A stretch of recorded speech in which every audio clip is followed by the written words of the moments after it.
Montana's news leader, this is the MTN Noon News. Good afternoon and welcome to your MTN Noon News for this Tuesday. I'm Hailey, Monaco.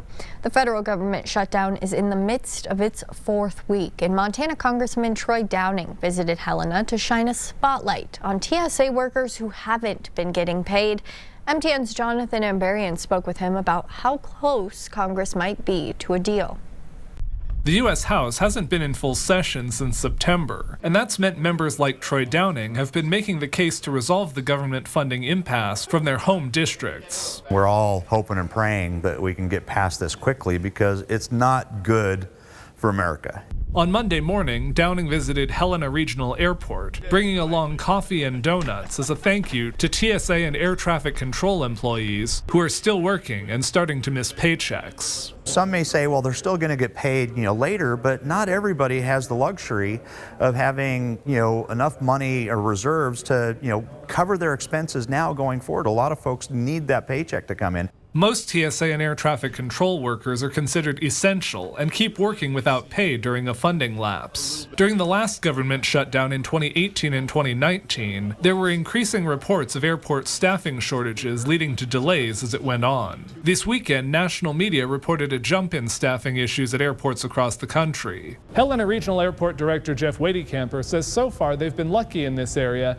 and haven't seen many direct impacts since the shutdown began. But there have been some impacts at larger airports that have spilled over and affected Helena. At some of the bigger hub airports and the air traffic system in general, that's typically where we see more delays and things of that nature that may or may not be tied to the shutdown, might be tied to other operational issues, things like that. But locally here, knock on wood, so far so good. Throughout the shutdown, Democrats have made calls for things like extending subsidies for health plans under the Affordable Care Act. Republicans like Downing have said discussions on those issues won't happen until there's agreement on a clean funding extension. Still, Downing believes there's a strong possibility Congress could find a way to reopen government as soon as next week. I really think there's already so much pressure from industry that requires those federal programs, from folks that are, that maybe threaten to not get their, nutritional assistance, the SNAP or the WIC payments. There's so much out there that's going to put pressure on getting people to the table. In Helena, Jonathan Ambarian, MTN News. Also this week, the Food Assistance Program, known as SNAP, will be cut off. Now, more than 40 million Americans rely on the program, including around 80,000 Montanans. MTN's Emily Brown checks in with a local pantry that is bracing for the impact.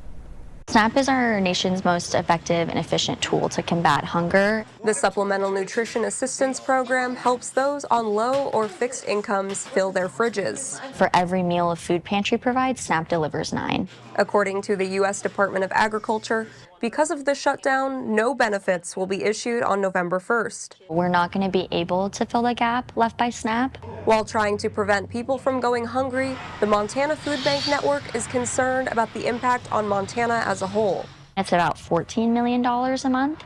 So if you're thinking about grocers, retailers, truck drivers, our state economy as a whole is really going to be harmfully impacted. With the USDA saying, quote, the well has run dry for SNAP, MFBN has been connecting with their 330 partners across the state. Our child nutrition department's been getting calls all day from school pantries as they're expecting to see an increase in need. Over the past 6 months in Stevensville, the food pantry has seen more and more people using their services, and that's why they're extremely concerned about the threat to SNAP benefits. New customers are coming in, and lately we've been seeing a heavier increase in that. What we're seeing as well is clients that haven't utilized us for months and months, or maybe since last year, they're starting to repeat and show up more. To get ahead, volunteers at Stevensville's Pantry Partners Food Bank are stocking shelves. We're getting a 500-pound non-perishable donation from the Elks.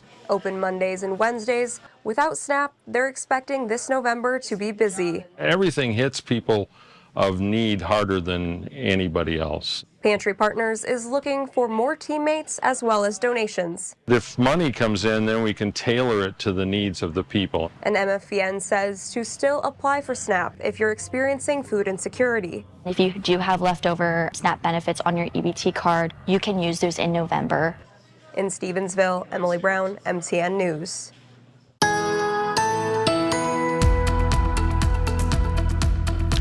And good Tuesday afternoon, everyone. Taking a look at the entire state right now. Fairly quiet weather-wise from Montana as well as Idaho and Wyoming. A few clouds here and there, but overall fairly tranquil. And we're pretty lucky here in the northern Rockies right now because it could be so much worse. We head down to Jamaica where Hurricane Melissa just made landfall about a half hour, 45 minutes ago with some of the strongest wind ever recorded with an Atlantic hurricane. Main on shore with 185-mile-an-hour sustained wind, gust to 220. Now the eye is right over the center of Jamaica. It's going to weaken, but it's still a Category 5. We have wind coming too. I'll have your forecast from Montana coming up in a few minutes. Here's your leading look at other top stories from across the state. After more than 2 weeks with little to no running water, things are finally flowing again at the Montana State Prison. But officials say it's not quite back to normal just yet. Water service is restored to all housing and buildings after crews tracked down multiple leaks in the system. Now the prison remains under a boil advisory as DEQ continues testing to make sure the water is safe to drink. Inmates still have access to bottled water for now, and the Department of Corrections plans to remove portable toilets and move forward with installing a new modern water system. Over the weekend, winter arrived early in Yellowstone, forcing road closures and causing a mess for drivers. All roads south of Mammoth Hot Springs have been closed since Saturday evening. Park officials say staff responded to more than 30 accidents, stranded vehicles, and slide-offs as snow and ice took over the roads. Crews have been working to clear the way, and conditions are being reassessed to determine when travel can safely resume. The road between Gardner and Cook City remains open. And some scary moments in a Billings-Albertsons parking lot last night as 3 vehicles erupted in flames. Crews now say they know what started the fire. Now it all started around 5:15 p.m. Monday at the Albertsons on 53rd and Grand. The Billings Fire Department says a locksmith ambulance started on fire. Those flames quickly spread, engulfing 2 other vehicles as well, a Jeep Compass and a Prius. Firefighters arrived on scene and were able to put out the flames before they caused any further damage. The fire marshal says the fire was caused by an electrical failure in the driving compartment of the locksmith vehicle. No one was injured in the incident. In Gallatin County, a police officer is in the hospital in stable condition after a shooting in Belgrade last night. In a release sent to MTN News this morning, Belgrade officers say an officer responded to a disturbance call on Crockett Street around 5:20 p.m. Now, that's when the shooting happened. One officer was hit and suffered a gunshot wound, then taken to a local hospital. The suspect involved in the incident is dead. The Belgrade chief of police says there is no ongoing threat to the public. The scene is secure and an investigation is underway. New details this afternoon in a deadly car fire in the King Arthur Park neighborhood of Bozeman last week. We're learning more about what investigators say happened in the hours leading up to the fire. We do want to note the video in this story may be sensitive for some viewers. MTN's Megan Elaine has the latest.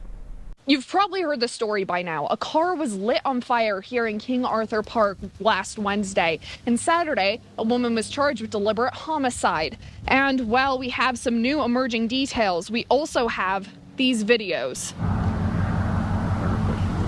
At 6:41 a.m., the Gallatin County Sheriff's Office responded to this scene. You can see emergency lights filling the early morning darkness here in King Arthur Park. But to understand what happened, we have to rewind. At 1:38 a.m., security video from King Arthur Park shows a white van pulling into the neighborhood, parking near Bedivere Boulevard. Fast forward to 6 a.m., flames begin to emerge. A resident called the fire department.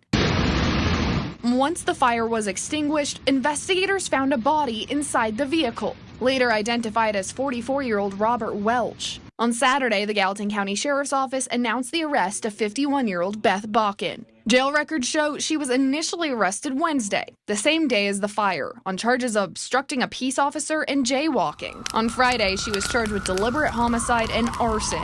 Monday, she appeared in Gallatin County Justice Court. Presented by a public defender, yourself, or your own attorney. According to court documents, Bakken and Welch were in an on and off again relationship, which she described as volatile and abusive. Investigators say location data placed Bakken in King Arthur Park around the time of the fire. Police say, according to a witness tip, Bakken calls an acquaintance saying, quote, "I lit his on fire. He's a 5 days later, as I walked through King Arthur Park to gather more information,